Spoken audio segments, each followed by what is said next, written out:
Budget को लेकर हर किसी की उम्मीदें होती है, हर किसी की चाहत होती है, लेकिन सरकार की अपनी सीमाएं होती हैं। आपकी हमारी उम्मीदों और सरकार की सीमाओं के बीच कहां संतुलन बैठाना चाहिए? सरकार को बजट में क्या कुछ ऐसा करना चाहिए ताकि टैक्स पेयर्स को राहत मिल सके? इस पर बातचीत करने के लिए हमारे इस खास एपिसोड में हमारे दो खास मेहमान हैं, शरद कोहली साहब और गौरी चड्ढा, और दोनों हमारे साथ स्टूडियो में हैं। और दोनों को आप लंबे समय से हमारे टैक्स गुरु के शो में देखते हैं, जहां आपके सवालों के जवाब देते हैं। लेकिन आज जो होगा वो बात होगी आपकी उम्मीदों को और सरकार के संभव ऐलानों के ऊपर।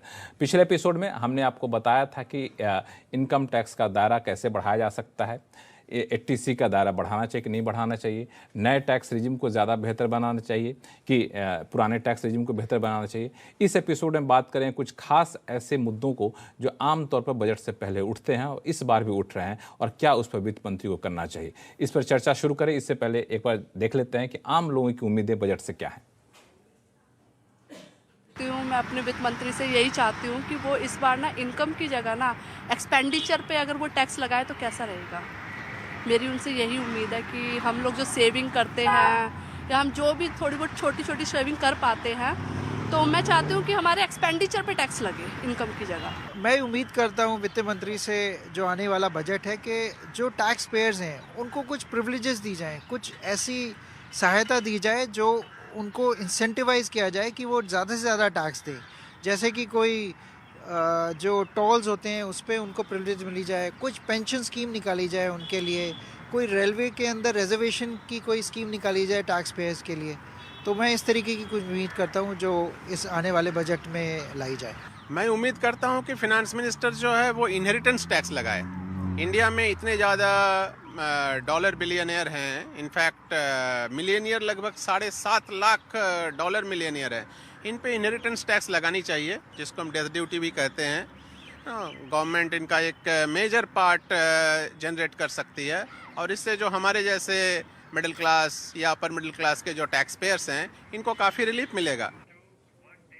इन लोगों की बात सुन के तो ऐसा लगता है कि हम लोग जहाँ तक सोच पाते थे उससे आगे बढ़ के बिल्कुल, जिसको आउट ऑफ द बॉक्स कहते हैं, कुछ इस तरह से विचार यहाँ पे आ रहे हैं। इसको लागू करना कितना मुमकिन होगा, हमारे साथ जो खास मेहमान हैं उनसे पूछते हैं। कोहली साहब, हम लोग जो चर्चा कर रहे थे उससे तो काफ़ी अलग हट के इनकी डिमांड आई, वो काफ़ी हमें वाजिब लग रही पहली नज़र में। जैसे कि एक हमारे दर्शक ने कहा कि आमदनी पर टैक्स क्यों लगाते हैं, खर्च पर टैक्स लगाइए। आइडिया कैसा लगा आपको? आइडिया बहुत अच्छा है। मैं उन मोहतरमा को सुन रहा था जो बता रही थी इस बात को कि एक्सपेंडिचर पे लगाया जाए, पर एक्सपेंडिचर पे लगाने पे एक बहुत बड़ा तर्क आता है लक्ष्मण, कि जब आप खर्च करते हैं तो जीएसटी लगता है। अब वो इनडायरेक्ट टैक्स है। अब अगर आप उसके साथ कहीं जले पे नमक छिड़क दिया कि जीएसटी के साथ पता लगा चाहे छोटा ही हो एक्सपेंडिचर टैक्स भी लगने लग गया, तो दोनों को मर्ज भी नहीं किया जाता। वो वहाँ एक संवैधानिक मुझे लगता है कि दिक्कत है। इनडायरेक्ट और डायरेक्ट को आप मर्ज करते हैं क्योंकि उसमें स्टेट्स का हिस्सेदारी होती है, तो कठिन लगता है। अच्छा है क्योंकि बहुत सारी सरदर्दियां एक्सपेंडिचर टैक्स लगने से खत्म हो जाती हैं। ये रिटर्न फाइल करना, ये एग्जेम्पशन, वो डिडक्शन, वो सब खत्म हो जाती हैं। आप जैसे जैसे खर्च करते जाए टैक्स लगा। और इसमें एक फायदा और है कि इसमें टैक्स इवेजन के चांस बहुत कम है। टैक्स इवेजन के चांस बहुत, क्योंकि आप जब खर्च करेंगे तो ये देखने की जरूरत नहीं कि आपने कितना कमाया है। अगर आप खर्च कर रहे हैं मतलब आप उतना तो कमा ही रहे हैं। लेकिन इसका एक दूसरा पहलू भी है गौरी, कि खर्च कर रहे हैं उस पर टैक्स लगेगा, आमदनी भले कितनी हो, तो लोग बचत करने के प्रति ज्यादा आकर्षित होंगे। बिल्कुल बिल्कुल। अगर आप खर्चे पे टैक्स लगा देंगे तो हर कोई जब खर्चने जाएगा तो 2 बार सोचेगा कि इसके पहले तो मैं खर्च रहा हूँ, जो चीज खरीद रहा हूँ उसकी कीमत मैं दे रहा हूँ, उसके ऊपर मैं टैक्स भी दे रहा हूँ। तो जो एसेंशियल आइटम्स है उस पर तो लोग खर्चेंगे ही क्योंकि वो जरूरी है, लेकिन जो लग्जरी आइटम्स है कहीं ना कहीं मुझे लगता है उसकी सेल भी इफेक्ट होगी और सेविंग बढ़ेगी। लेकिन उससे फिर ये भी है कि जो मनी रोटेट होगा कंट्री में, जो गाड़ियों की सेल, घड़ियों की और ऐसी चीज़ों की, शायद इनकी सेल पे इफेक्ट होगा। तो मुझे ऐसा लगता नहीं है कि सरकार ये करेगी। आने वाले कुछ सालों तक तो ऐसी उम्मीद नहीं है कि इतना बड़ा बदलाव आएगा। लेकिन जिन्होंने भी ये सजेशन दी है, मैं कहना चाहूँगी कि काफ़ी अच्छा उन्होंने सोचा है और काफ़ी दिमाग उन्होंने लगाया है इसके पीछे। तो ये सजेशन, आइडिया अच्छा है, इस पर एक अच्छा खासा डिबेट किया जा सकता है, लोगों की राय ली जा सकती है। हालांकि मुझे लगता है कि बहुत पहले जब ये सरकार आने वाली थी उससे पहले एक हल्के में ये आ रहा था कि इस तरह के चर्चा में ये बात आई थी कि एक्सपेंडिचर पर टैक्स क्यों न लगाया जाए। एक और बड़ा अच्छा सुझाव आया हमारे दर्शक का, इन्होंने कहा इनहेरिटेंस टैक्स लगाना चाहिए। मुझे लगा कि बजट से पहले कहीं कहीं मैं देखा भी, रिपोर्टिंग भी हुई है कि शायद सरकार इस पर भी विचार करे। तो ये आइडिया हर बार बजट से पहले आता है। तो इसमें दिक्कत कहाँ आती है, क्यों सरकार इससे बच रही है? देखिए यहाँ लक्ष्मण, बात इनहेरिटेंट टैक्स नाम लिया जो अभी जो शख्स बोल रहे थे, मुझे लगता है वेल्थ टैक्स से इनका मतलब है। और पहले आपको याद होगा कुछ साल पहले वेल्थ टैक्स होता भी था, और क्योंकि इन्होंने जिक्र किया था वहां डॉलर मिलेनियर्स का और डॉलर बिलेनियर्स का, तो अभी एक रिपोर्ट आई थी ऑक्सफैम की, उसमें तो लक्ष्मण लिखा था कि देश की 1% जनता के पास देश की 40% वेल्थ है। ये भी सजेशन आया था कि अगर ये लोग 5% टैक्स दे दें, जो 100 बड़े मिलेनियर्स हैं, तो आपकी कई मिनिस्ट्री फाइनेंस हो सकती है।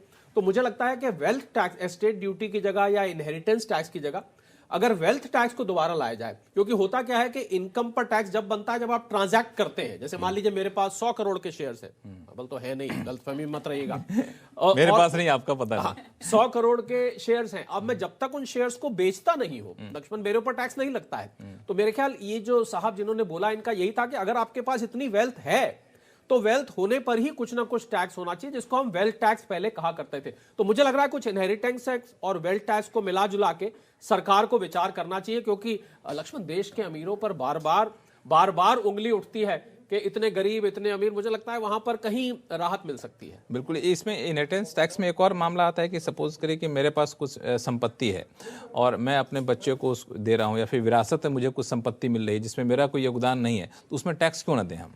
देखिए, उसको लॉ में जो विल से आपको जो भी एसेट्स आपको मिलते हैं, या घर मिला, गाड़ी, कुछ भी आपको मिला विल के तहत, तो वो पूरा एग्जेम्प्ट होता है। लेकिन मुझे लगता है कि ठीक है, आप एक लिमिट तक उसको एग्जेम्प्ट करिए, जैसे 1 करोड़ तक मिला तो एग्जेम्प्ट है। लेकिन जहां हम 1 करोड़ के ऊपर या जो भी लिमिट सरकार को सही लगे उसके ऊपर जब हम इनहेरिट कर रहे हैं कुछ भी, तो उसके ऊपर शायद अगर टैक्स लगा देंगे तो काफी टैक्स कलेक्शन सरकार की बढ़ेगी, और इससे एक आम आदमी को कोई नुकसान नहीं होगा, क्योंकि हम लिमिट काफी हाई रख रहे हैं, जैसे 1 करोड़ या 5 करोड़, जो भी सरकार को ठीक लगे। मतलब इससे आम लोगों को असर नहीं पड़ेगा, जो बड़े करोड़पति अरबपति उनके ऊपर इसका असर पड़ेगा। इसमें एक और चीज जो गौरी ने कहा भी कि अगर आप ये टैक्स लगाते हैं तो टैक्स का बोझ जो लोअर मिडिल क्लास पे है या फिर मिडिल क्लास जो इनकम टैक्स पेयर्स हैं उन पर कम हो जाएगा।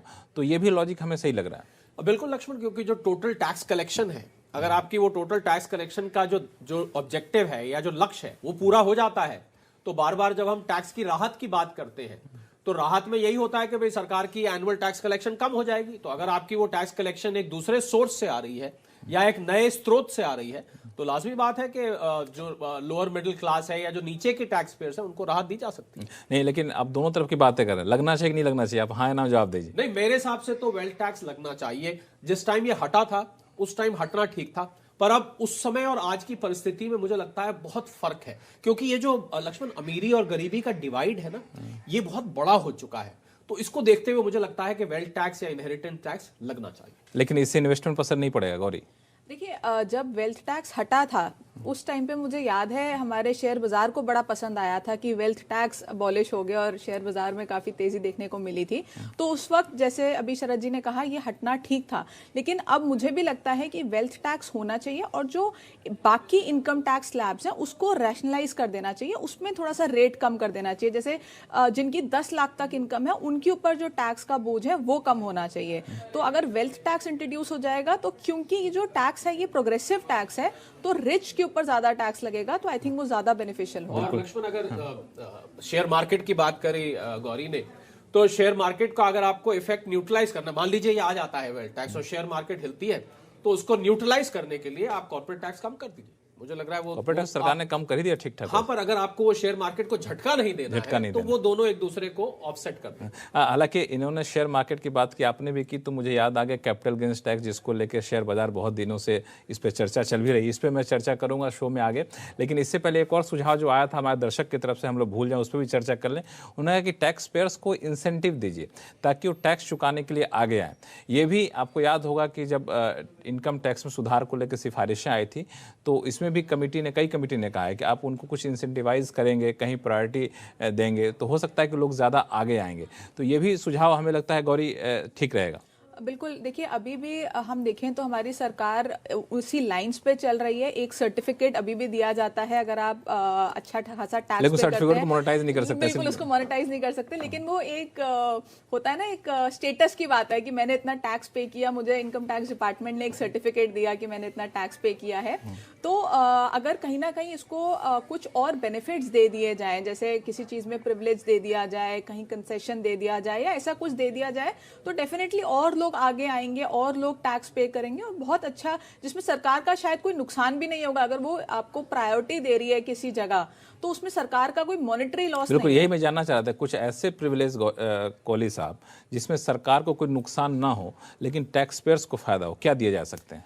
मुझे एक टैक्स पेयर ने कहा लक्ष्मण के पहले बात हुई थी कि प्रधानमंत्री जी के साथ चाय वाय पीने को मिल जाए तो सेल्फी लेने की बात तो हो। सेल्फी लेने की 1.5 करोड़ लोग असल में टैक्स देते हैं। मैंने कहा भाई 1.5 करोड़ लोग अगर प्रधानमंत्री जी चाय पिलाने बैठ गए तो मुझे लगता है सारे साल वो यही करते रहेंगे। तो मुझे लगता है रेलवे रिजर्वेशन में प्रेफरेंस है। अभी जिन साहब ने बोला कि उनके ऊपर टोल नहीं लगना चाहिए, बच्चों के एडमिशन का है, या एक पेंशन स्कीम बहुत अच्छा सलाह दी कि जो लोग टैक्स देते हैं उनको कुछ ना कुछ पेंशन, कुछ ना कुछ अट्रैक्टिव बनाना चाहिए, क्योंकि 130-40 करोड़ लोग हम हैं, उसमें से लक्ष्मण कुल 1.5 करोड़ लोग असल में टैक्स देते हैं। रिटर्न भले ही 7 करोड़ के आसपास फाइल होती है, तो मुझे लग रहा है कि वहां पर अगर फायदा मिले तो ये संख्या बढ़ सकती है। ये संख्या बढ़ सकती है। तो ये कुछ सुझाव हैं जो दर्शकों की तरफ से आए, और हमारे गेस्ट ने भी कहा कि इस तरह के सुझाव पर अमल कर सकते हैं। हाँ, कुछ उसमें आप कंडीशन लगा दीजिए ताकि वो ज़्यादा प्रासंगिक सुझाव हो। बाकी कई सारे मुद्दे हैं जिस पर टैक्स को लेकर के बजट से पहले चर्चा चल रही है, जिसमें शेयर बाजार के निवेशक जो हैं LTCG और शॉर्ट टर्म कैपिटल गेंस की बात कर रहे हैं।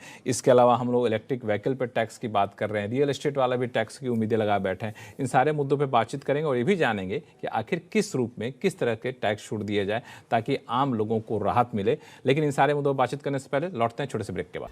ब्रेक के बाद एक बार फिर से आपका स्वागत है। आप देख रहे हैं बजट स्पेशल टैक्स गुरु, जहां हम बातचीत कर रहे हैं कि वित्त मंत्री जी को टैक्स पेयर्स को किस तरह से राहत देना चाहिए। और ब्रेक पे जाने से पहले हमारे दोनों मेहमानों ने गौरी चड्ढा और कोहली साहब ने एक मुद्दा उठाया, वह शेयर बाजार का।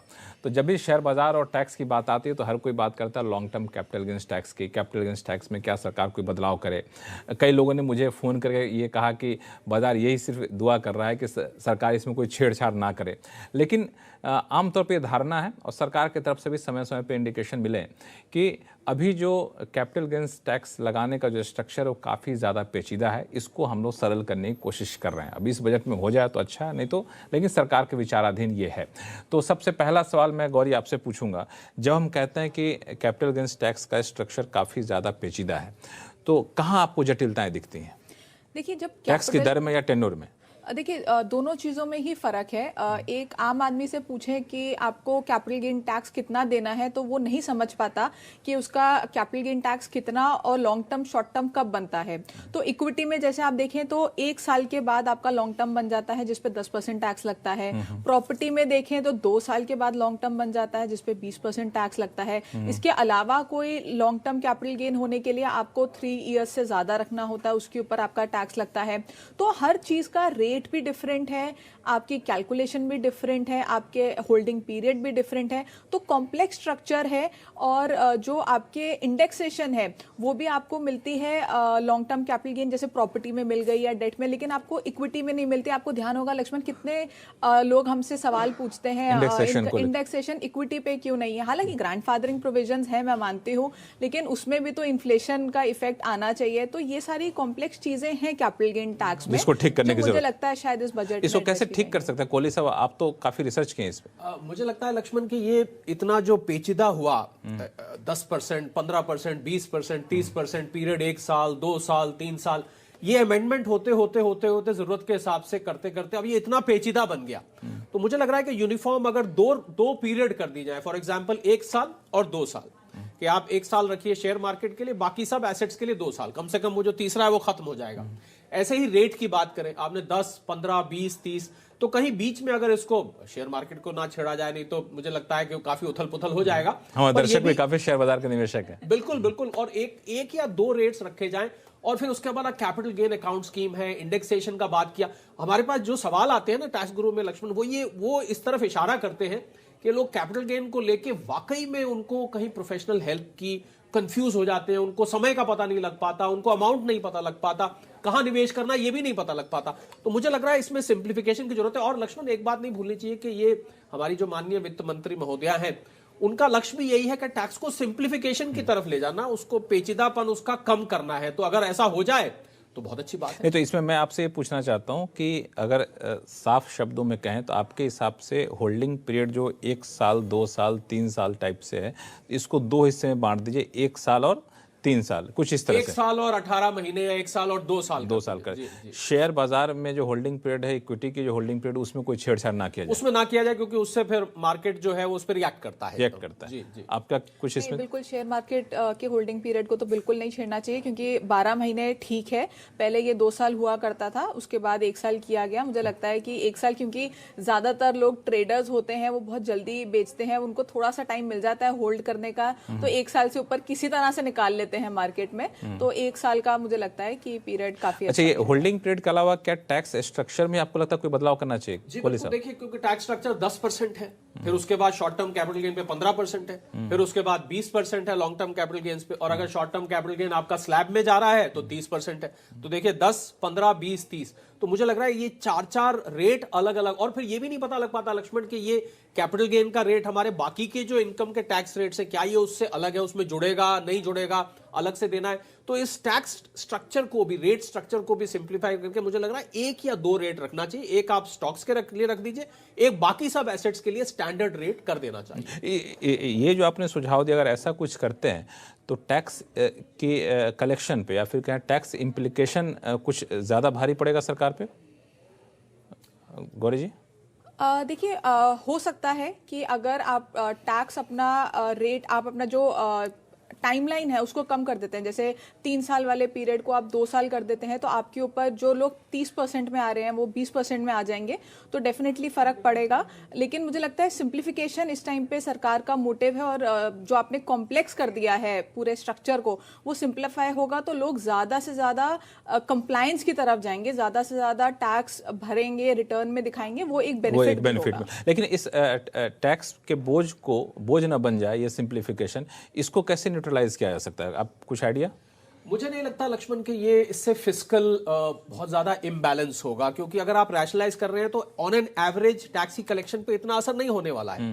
और जहां तक बोझ की बात है, कंप्लायंस का बोझ अगर कम होता है, मुझे लगता है लोग ज्यादा आगे आते हैं, जैसा कि गौरी ने भी बोला। पर आजकल ये भी सच है लक्ष्मण कि टैक्स की चोरी को बचा पाना बहुत कठिन है। हम 26AS और AIS जैसी स्टेटमेंट्स की बात करते हैं, जिसका हम समय समय पर जिक्र करते रहते हैं। मुश्किल है टैक्स की चोरी। बिल्कुल, AIS को तो मैं आईना इसे समझिए बोलता हूं। AIS तो वो आईना आपको, आप छुप नहीं सकते, बिल्कुल नहीं छुप सकते। तो मुझे लग रहा है कि फिर भी कंप्लायंस सिंप्लीफाई हो जाए तो टैक्स पेयर्स के लिए बहुत बड़ी राहत हो। तो कुल मिला के हमारे जो टैक्स एक्सपर्ट हैं, टैक्स गुरु हैं और जो दर्शक हैं, उनके सुझाव यही है, मांग यही है वित्त मंत्री से कि long term capital gains tax को सरल बनाइए ताकि आम लोग इसको समझ सकें और इस दायरे में भी टैक्स ज़्यादा से ज़्यादा चुकाने के लिए आ सकें। सरल बनाने के सीधा तरीका यह है कि आप होल्डिंग पीरियड जो अभी 3-4 है उसको घटाकर सिर्फ 2 करिए। शेयर बाजार के लिए होल्डिंग पीरियड में कोई बदलाव नहीं करिए, 1 साल रखिए, बाकी को आप 2 साल या 18 महीने कुछ इस तरह से अलग होल्डिंग पीरियड में बाकी सबको रख सकते हैं। इसी तरह से कैपिटल गेन्स टैक्स की दरों को भी आप 4-5 स्लैब में मत रखिए, इसको भी 2 या 3 स्लैब में अधिक से अधिक रख सकिए। तो उम्मीद करते हैं कि इस पर शायद वित्त मंत्री गौर फरमाएंगे और बजट में कुछ न कुछ देखने को मिलेगा। लेकिन इन दोनों एक नई चर्चा चली है, वो है इलेक्ट्रिक व्हीकल को लेकर के।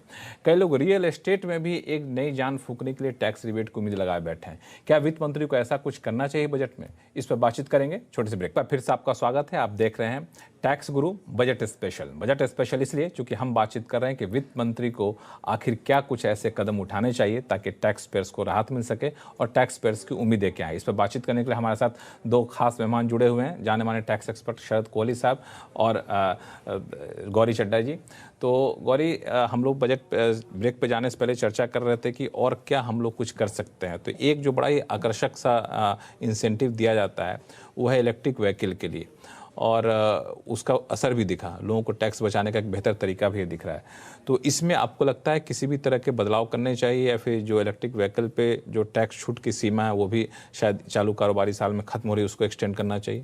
देखिए बिल्कुल ये तो डेफिनेटली मुझे लगता है होगा कि जो डिडक्शन आपको दी जाती है 1.5 लाख रुपए की, वो क्योंकि इस साल एक्सपायर हो रही है, इस साल खत्म हो रही है, तो इसको एक्सटेंड किया जाएगा। जो हमने देखा है ऐसी जो भी डिडक्शंस होती हैं उनको एक्सटेंड समय समय पे किया जाता है, और अभी तो ईवी को बढ़ावा देना है तो डेफिनेटली इंसेंटिव दिया जाएगा। हालांकि मुझे लगता है कि एक्सटेंशन के साथ साथ कुछ और एडिशन भी इसमें किया जा सकता है, जैसे 1.5 लाख को बढ़ा के या 2 लाख कर दें, या कुछ और जो भी यही मैं जानना चाह रहा था कि 1.5 लाख वाला जो मामला है, ये भी तो बड़ी महंगी गाड़ी आती है, तो 1.5 लाख कितना सही सीमा है कोहली साहब?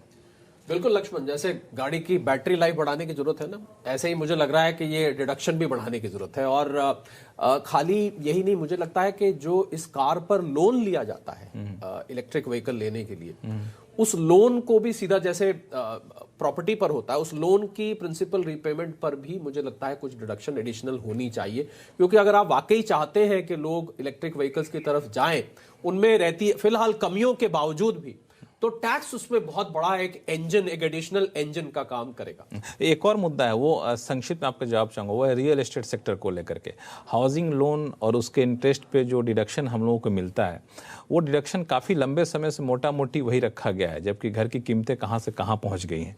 तो उसमें क्यों ना हम लोग कुछ विशेष रियायत दें? इसका तो काफ़ी इम्पैक्ट पड़ता है, जो घर के खरीदार हैं उन पर इम्पैक्ट करता है, और रियल एस्टेट सेक्टर जिसका अलग अलग सेक्टर पर इम्पैक्ट पड़ता है वो भी फायदे में रहेगा। तो आपका क्या विचार है कोहली साहब? अब मुझे लगता है कि 2 चेंजेस इसमें लाने जरूरी हैं लक्ष्मण। पहला चेंज है कि जो सेक्शन 24 में 2 लाख रुपए तक का इंटरेस्ट पर रिबेट है, वो 2 लाख थोड़ा आउटडेट हो चुका है, मकानों की कीमतें बढ़ चुकी हैं, तो 2 लाख को बढ़ाया जाना चाहिए। दूसरा, जो प्रिंसिपल रीपेमेंट है ना लक्ष्मण, उसको वो भीड़ भाड़ वाले एटीसी के अंदर डाला हुआ है, तो वो तो आपका पीपीएफ एनएससी वगैरह से भर जाता है, उसमें कुछ उसके लिए जगह ही नहीं बचती है। तो मुझे लग रहा है उसके लिए एक अलग से प्रोविजन प्रिंसिपल, क्योंकि हर सर के ऊपर छत की मुहिम है सरकार की, तो मुझे लग रहा है उसको देखते हुए यहाँ पर अलग। और कुछ ऐड करना चाहेंगे? देखिए बिल्कुल मेरा भी व्यू सेम ही है, क्योंकि शुरू के सालों में इंटरेस्ट काफ़ी हाई होता है, तो आपका जो 2 लाख की लिमिट है वो सेल्फ ऑक्यूपाइड हाउस के लिए वो बहुत कम है। तो जिस तरह लेट आउट हाउस में आपको पूरी की पूरी रिबेट मिल जाती है, उसी तरह सेल्फ ऑक्यूपाइड के केस में भी पूरी मिल जानी चाहिए। पूरी मिल जानी चाहिए। तो आप सभी का बहुत बहुत शुक्रिया और हमारे इस खास शो में शामिल होने के लिए। और हमारे गेस्ट और कई सारे दर्शकों की राय यही है कि कम से कम 2-3 मोर्चे पे तो राहत मिल जाए। कैपिटल गेन्स टैक्स के मोर्चे पर, घर खरीदने के मामले में, और ईवी के मामले में एक्सटेंशन मिल जाए, कुछ और उसकी रियायतें बढ़ा दी जाए। तो उम्मीद करते हैं कि हमारे शो को वित्त मंत्री साहिबा सुन रही होंगी, और जो 1 फरवरी को बजट पेश होने वाला है, इससे जुड़े हुए कुछ ऐलान आपको बजट में देखने को मिलेगा। नमस्कार, देखते रहिए CNBC आवाज़।